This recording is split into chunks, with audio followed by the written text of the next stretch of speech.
when you're moving from place to place. Good morning. Good morning. Welcome back to the morning show here on Tobago Updates Television, and thank you so much for staying with us. We begin conversations this morning in studio. You know, as it's Monday morning, we always speak with our representative from the T.T.P.S, and this morning we're speaking with Inspector Mahalia Bacchus as she brings the T.T.P.S crime updates for us here on the island of Tobago. Good morning and welcome. Good morning, Adanna, and good morning to the listening public. I'm happy to be here this morning. We're happy to have you. You know, when we have T.T.P.S, we have to get into the conversation. We want to find out the things that are happening. And it is no news to persons. We saw that there was an incident taking place there over the weekend at the CAD Supermarket in Lowlands, right? And of course, you know, social media is a space where things happen rapidly. So we want to get the facts and as much as you can give us where that is concerned in terms of the robbery that took place there, and what stage are we at in terms of the T.T.P.S, any apprehensions, what is happening where that is concerned. All right, so Adanna, what I would just like to, before we get into that, say to the public and the persons who are viewing worldwide, Tobago is still a very safe space, right? And the officers of the T.T.P.S here in Tobago continue to do our best to ensure that it remains that way. Regardless of what is the few things that are happening around us, this space is one that is safe, and we will continue to keep it like that. But what we would have seen is that a man dressed in camouflage went into CAD Supermarket over the weekend and demanded cash from the cashiers that were there. And he had patrons who were inside as well. He caused them to go on the floor, and he took money and he ran out of the establishment. Within this incident, one of my officers was also injured. A very hard-working officer, and a young one at that, who is aspiring to who will become one of the best officers throughout the Trinidad and Tobago Police Service, right? And it would have hurt the entire Trinidad and Tobago Police Service what would have happened to him. And it is a sad day when we have criminals firing on the police in Trinidad and Tobago. But I would like to let them know that we remain resilient, and we are not going to accept that kind of behavior in our space from any criminal. Because what I believe is that the law-abiding citizens outweigh more than the persons who commit these crimes. And I'm asking the communities in Tobago, in particular where I reside, to stand up. Let us stand up and really try to change what is happening and get rid of these criminal elements that are among us. Because somebody knows who this person is. Somebody knows who this individual is that carried out this act, right? Our officer could have died.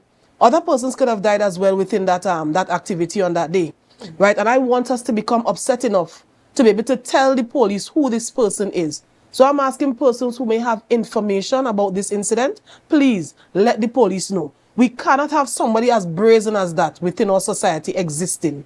All right, so I would just like to let the public know. Please give us any information that you can to let us bring some justice to this situation. Not just this one, but, you know, other crimes that are committed. All crimes. There are speculations on social media, as I mentioned, as a place where all things happen there. There are speculations to an arrest. Can you confirm if an arrest was made, and what is the situation where that particular incident is concerned? We did have one suspect in custody. The person is no longer in custody. And if anybody knows how investigations are conducted, you have information, you have to get evidence and so forth in order to properly put someone before the court or held them culpable for a crime, right? And as it happened, we received information and we treated with it accordingly. But the matter is still under investigation, so I can't divulge as much information about what is really happening pertaining to the processes that we are going through right now. But I'm really asking the public, any information that you can provide to assist in the investigation will be very valuable to the police right now. All right. Of course, you know, it's something that we discussed here on Tobago Updates Television. Once we have the T.T.P.S, if you're in a community, if you see something, say something. And of course, there are the hotlines that you can give information anonymously if you are afraid of being, you know, a target. But we need to come together to fight the criminal elements in Trinidad and Tobago. Are there any other updates in terms of crime that you can report on this morning that happened over the past week or weekend thereabouts? Well, I'm happy to report as well, Adanna, there was an incident over the December period where a man was found engulfed in flames in the Crown Point district. And the police conducted extensive investigations, and we have one male individual that has been charged, and he's supposed to appear in court today for this homicide. Right? The investigations was led by PC Turpin of the CID, and he was ably assisted by the Homicide Department, and it was a networking and conglomeration of all the units in the Tobago space that led to the arrest of this individual and him going to court today. Okay, well, that's, that's good. I hope that we could continue to get those types of, reports coming in terms of being able to not only just apprehend, but also to detect crime. And I hope the intelligence continue to come in so that you're able to, intercept so that the level of crime will reduce on the island of Tobago, because, it is very alarming. Every time you hear something, all of Tobago will be in an uproar, because that is not who we are as a people. Exactly. That's not what we're used to. That is not our culture. So when something happens, whereas somebody else might say that's just one or that small thing, for us here in Tobago, it's not just one. It is one. We see it as something different. So, I just hope that we can really come together. Communities across Tobago can come together and work with the T.T.P.S. Before we move on to the next topic, in terms of collaborative efforts with the other agencies, what is that like in terms of ensuring, I will continue to talk about protecting our borders and all the other things that will, that will lead towards reducing crime and apprehending criminals? Well, Adanna, we do have that collaborative effort actually taking place right now under the state of emergency in the Tobago space. We work side by side with the Trinidad and Tobago Defense Force. So you have the officers, the soldiers, along with the Coast Guard officers do patrols with us, operations as well. And the SOE gives them that power to search and to do certain things as well during the state of emergency. So I'm happy to report that in the Tobago space, we have conducted 122 operations, and this would have been joint operations within the Tobago space. And we have had 54 persons arrested within that time. And within the space of the state of emergency, we have recovered 3 pistols here in Tobago, right? And this is important to us, the recovery of those firearms, because firearms are the major cause of what is giving us that problem now in Tobago. So we are also encouraging persons, where you have information about persons with firearm, please inform the police, because we need to remove them from the streets. We have to remove them from the streets, and they don't operate on their own. A firearm can't shoot someone by themselves, right? So there's somebody operating that firearm or has it in their space or their care. We need to know. We need to remove them, because one bullet can take the lives of many persons. That's absolutely correct, and we will continue to work with the T.T.P.S. to ensure that, we can bring the place back to some place that is safe for all of us. This morning we're talking about we entering into the Carnival season, the Carnival period in Trinidad and Tobago, with so many activities taking place, so many events taking place where people are going out, they're having a good time. We just came back, well, I say we, I mean Panorama just concluded on the weekend, the small bands, and of course, congratulations again to Tobago for coming in first there. So other activities are taking place, other events are taking place, and people are going out, whether they're going by themselves, or they're going with groups, or they're going however they're going out. And so this morning we want to talk about being safe at Carnival time, especially for women. So how do we approach this situation? I know we've had conversations like this before, but just to reiterate things that we should take into consideration when we go out to events. Yes, and you are so true. We are in the festive season, and we know women love to enjoy themselves, because most time men, they take the women along with them, or women go by themselves, or they go in groups. So going in groups is a good thing. It also helps to provide that another layer of security when you have someone else with you. All right. But if you are alone, when you do get to these events, you have to know your limit, right? In terms of how much alcohol intake that you would intake at the event. Because the alcohol can impair your sense of judgment and how you behave at that point in time. And sometimes after all is over, you're not sure what would have happened, right? So we are asking that you look at your alcohol intake whilst you are there. You also, if somebody is, don't have people prepare drinks for you, right? If you can get your drink for yourself, you do that, right? And if you have to leave your drink somewhere, try to avoid that. Have your drink in your view at all times to prevent someone placing any sort of drug into your drink and have you in some state that you can't control yourself after. I clearly remember there was a date rape drug called Gamma, and that drug looks as clear as water. So you would not know that it is a substance that can harm you, and somebody could easily place that in your drink, and after you don't know yourself as an individual. So it is always good to be careful where you place your drink. Always have it in your view at all times, right? If you could limit cash, you try to avoid too much cash on you at that when you go out, so that nobody could make you a target. If you go into your purse, they may see all that money in your purse, and after when you're leaving, somebody follows you and tries to target you to take your money from you, right? Keep your cell phone charged, because sometimes somebody may need to reach you, and then or you get into difficulty and you need to reach someone and your phone is dead, you can't call anybody, right? And also inform someone that you are going, where you are at all times, which is very, very important. If you get into a car, one of the things I saw persons practice in the past, as a female, you stop a vehicle, you send somebody the vehicle number that you just went into. All right, if you take a picture of it before and all, and you send it to someone, this is the vehicle that I left in, or this is the vehicle that I'm coming home in, or something, right? So somebody will know this is the vehicle that she was in. I can't get in contact with her. That will help the police to find a direction to locate the individual who the vehicle belongs to, right?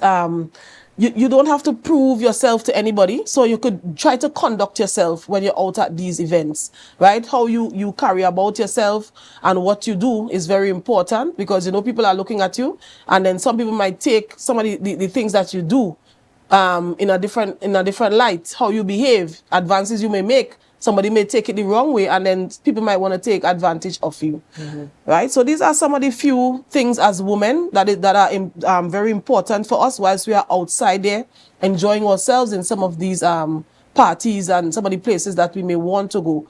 Even you're going to play mass, you know, try to do it with somebody else with you, giving you that company. As I said, it's an extra level of security for you, that you have company when you do that. And you know, you mentioned something that I think a lot of people take for granted, and that's ensuring that you charge your cell phone, ensuring that your cell phone is fully charged. Because sometimes you go out, you might probably intend to be out for an hour, 2 hours, maybe 3, and depending on how the mood takes you, I suppose, you might end up at another event or another event, and so you want to ensure that your phone is fully charged so that you are reachable, or if you're in a sticky situation, you are able to make a phone call. Not just charge, you know, but what about some credits? Ensuring you have credits, ensuring you have credits on your phone as well. And what about in terms of this might probably be general, but in terms of parking, like when you go to these events, some of them, they might have designated parking or they might not, and you have to find alternative ways to park.